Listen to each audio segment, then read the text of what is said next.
बलिया जनपद के शिक्षा क्षेत्र नवानगर अंतर्गत जमालपुर बंसी बाजार स्थित प्रकाश विद्या मंदिर में 1 अप्रैल से नए शैक्षणिक सत्र का शुभारंभ किया गया। वहीं नए सत्र की शुरुआत के अवसर पर विद्यालय परिसर में खासा उत्साह देखने को मिला और छात्र छात्राओं का स्वागत किया गया और उन्हें नए सत्र के लिए प्रेरित किया गया। इस दौरान विद्यालय प्रबंधन ने बेहतर शिक्षा व्यवस्था और विद्यार्थियों के सर्वांगीण विकास के लिए अपनी प्रतिबद्धता भी जताई। वहीं इस मौके पर विद्यालय के प्रबंधक मनीष कुमार सिंह ने नए सत्र को लेकर अपनी बात रखी और छात्रों के उज्जवल भविष्य की कामना की। आइए सुनते हैं क्या कुछ कहा विद्यालय प्रबंधक मनीष कुमार सिंह ने। प्रदेश के बलिया में आपका प्रकाश विद्या मंदिर के प्रांगण में मौजूद हैं। देख सकते हैं तमाम ये भवन है।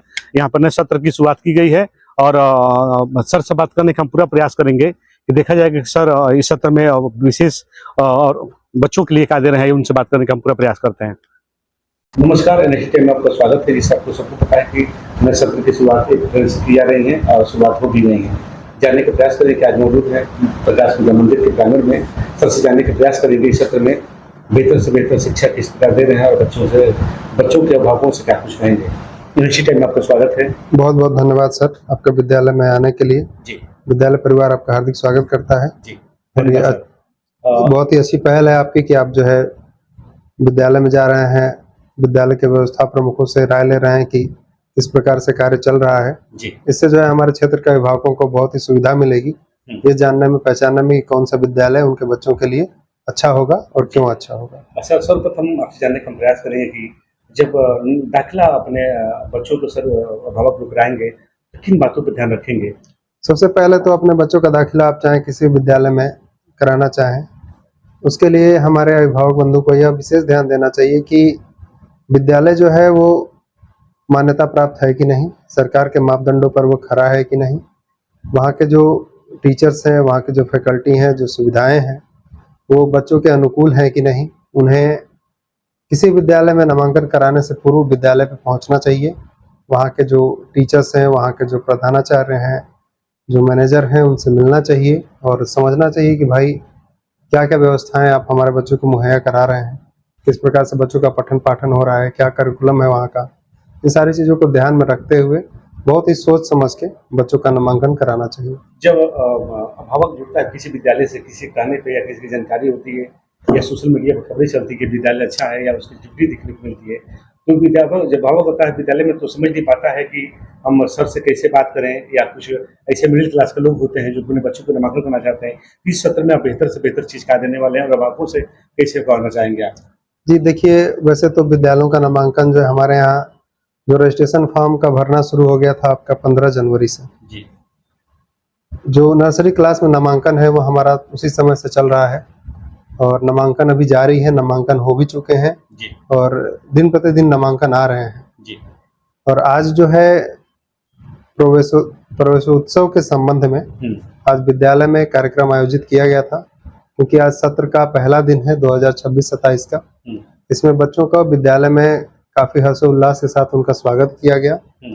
उसमें क्रम में बच्चों को तिलक लगा के विद्यालय के प्रांगण में उनको लाया गया और उनको सीख दी गई कि आपने जो भी चीजें विगत सत्र में, जो हमारा सत्र खत्म हुआ, उसमें जो चीजें भी आप करने से वंचित रह गए, जो भी उपलब्धि आप हासिल नहीं कर पाए, उसको आप इस सत्र में हासिल करने का प्रयत्न करेंगे। विद्यालय प्रबंधन द्वारा हमारे जो कर्मठी एवं सुयोग्य अध्यापक गण हैं, इन सबको जो है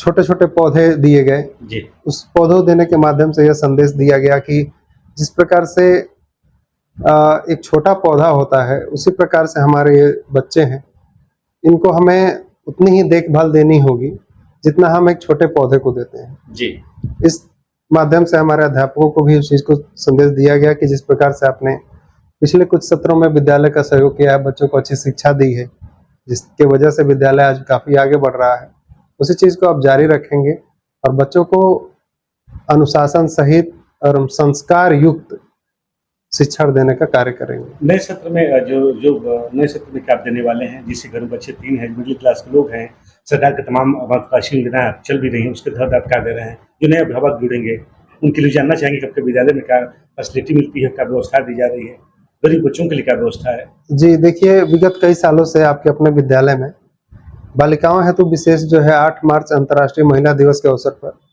नामांकन शुल्क जो है वो निःशुल्क रखा जाता है। और तत्पश्चात उसके बाद भी नामांकन हमारे विद्यालय में होता है, आपके अपने विद्यालय में होता है, तो यहाँ पर बच्चियों के नामांकन पे 10% तक की छूट दी जाती है। और बाकी यदि किसी अभिभावक के 3 बच्चे हैं तो उनमें एक बच्चे का पूरे साल का शुल्क जो है पूर्णतः निःशुल्क रखा जाता है, मतलब शुल्क नहीं लिया जाता है जी। और फिर आपके विद्यालय में दिव्यांग छात्र छात्राओं का जो प्रवेश होता है वो निःशुल्क होता है एवं शिक्षण शुल्क जो है वो 50% तक कम कर दी जाती है जी। उसी प्रकार जैसे हमारे विद्यालय में अगर कोई बच्चा जिनके पेरेंट्स नहीं है, अभिभावक नहीं है, उन बच्चों के लिए भी विशेष व्यवस्था दी जाती है। और ये व्यवस्था जो है मुझे लग रहा है कि विद्यालय जब से शुरू हुआ तब से ही चल रही है। जी। उसमें अनाथ बच्चों का प्रवेश शुल्क आधी रहती है एवं जो शिक्षण शुल्क रहता है वो भी आधा रहता है जी। तो इस प्रकार से हमारे विद्यालय के जो प्रबंधक हैं उनके द्वारा ये सारी सुविधाएं जो है बच्चों को मुहैया की जाती हैं जी। और काफी हम लोग इस एजुकेशन सेक्टर में अच्छा बेहतर कार्य करने का प्रयास करते हैं ताकि बच्चों को बेटर से बेटर एजुकेशन दी जाए। और शिक्षण शुल्क भी इतना ही रखा जाता है, अफोर्डेबल फीस स्ट्रक्चर है जिससे मिडिल क्लास या फिर लोअर क्लास के लोग जो है अफोर्ड कर पाएं और वो अपने बच्चों को मतलब एक क्वालिटी एजुकेशन जिसमें संस्कार और गुणवत्तापूर्ण शिक्षा दोनों भी मिले, इसके लिए आपका विद्यालय जो है सदैव तत्पर रहता है। नए सत्र को लेकर नए सत्र में अभिभावकों से क्या कहेंगे, क्या आपकी अपील है क्षेत्र के लोगों से? नए सत्र में मेरे अभिभावकों से यही अपील रहेगी कि आप जो है आपके अपने विद्यालय पे अपना आशीर्वाद बनाएं, अपने बच्चों को एक बार अपने इस विद्यालय में दाखिला कराएं। आप आएँ, हम ये नहीं बोलते हैं कि हमारे कहने पे कराएं, आप आइए विद्यालय पर, विद्यालय की व्यवस्था को देखिए, विद्यालय के अध्यापकों से मिलिए, क्या शिक्षा प्रणाली है, विद्यालय के प्रमुख से मिलिए, आप देखिए क्या क्या चीज़ें यहाँ पर उपलब्ध हैं और बच्चों को किस प्रकार से पढ़ाया जा रहा है, लिखाया जा रहा है, उन सारी चीज़ों को ध्यान में रखते हुए ही आप अपने इस विद्यालय को चुनें। बात करने के लिए सर आपको बहुत बहुत धन्यवाद। बहुत बहुत धन्यवाद सर।